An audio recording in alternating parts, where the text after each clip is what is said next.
Well, welcome back to the garage. We've got a bit of March sun, but it's still freezing cold here. And Rita the Beta is still being run in, so we've no long trail rides planned. So I thought today I'd do another short video, this time about a new bike I've added to my stable. I wanted something that was still light and easy to manage, but had a bit more road manners than Rita. With her trail gearing, she's only good for about 50 miles an hour.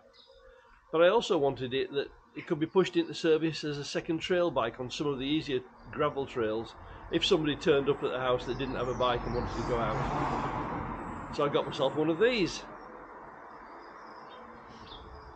So although the bike looks like it's a refugee from a 1970s motocross track, it's actually a 2004 Kawasaki 250 TR.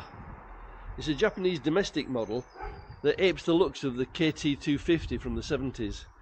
But it's actually based on a modern Kawasaki Estrella. So hopefully it's got all the classic looks, but a bit of modern convenience with it. So how does it stack up against Rita? So the Alp has a power of 15 horsepower, whereas the TR has got 19 horsepower. But then the weight of the Alp is only 103 kilograms dry, whereas the Kawasaki is 146. So we've got a 25% increase in power, but a 33% increase in weight. So one offsets the other. Suspension wise, I think this is going to be the critical one. The Alp has got 170mm at the front and 180mm at the rear, whereas the Kawasaki has only got 120 at the front and a minuscule 70 at the rear.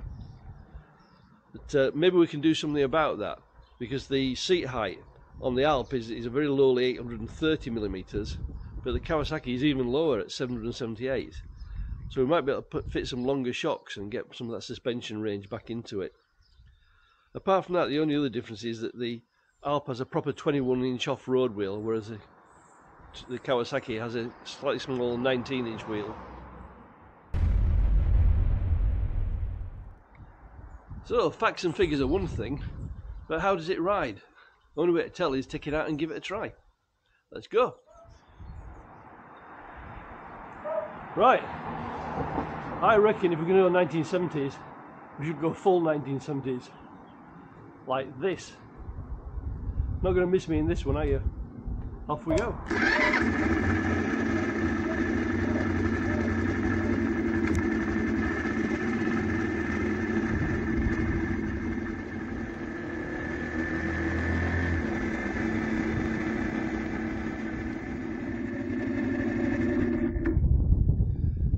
Right, we've got a nice straight road here, so let's see what she's like at speed. Off we go.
Well, that was alright.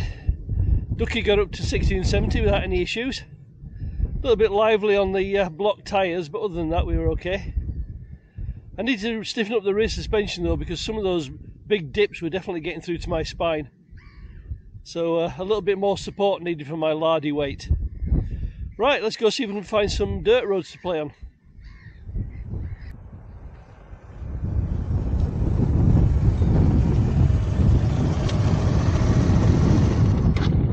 So here we are on our favourite testing ground of Redmire Moor. So let's see how it performs on dirt.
So there we have it, our first foray off-road with Ducky.